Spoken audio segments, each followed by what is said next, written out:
Hi everyone, today I want to share with you a quick tip on improving the accessibility of your Google slide presentations using the closed caption feature.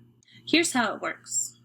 I'm in present mode for my Google Slides, and down here at the bottom you have this closed caption button.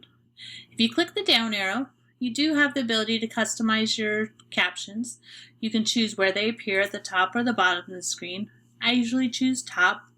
It's easier to see there in the classroom. And you can customize the text size. I have it on large. Now to start the captions, you can press this closed caption button.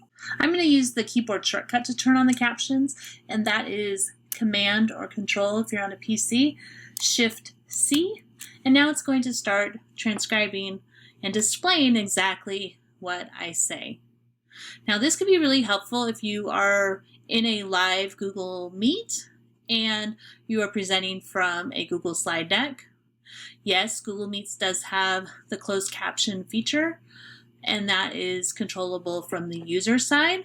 If you as a teacher are displaying your slide deck and sharing your screen and have the closed captions on, then all of your users are going to see the text that is going to be more accessible to them. Another great use is if you're doing screencasts of lessons from a Google slide deck, turn on the closed caption feature if you're in present mode, and then you're going to have captions automatically part of your video to make learning more accessible for your students.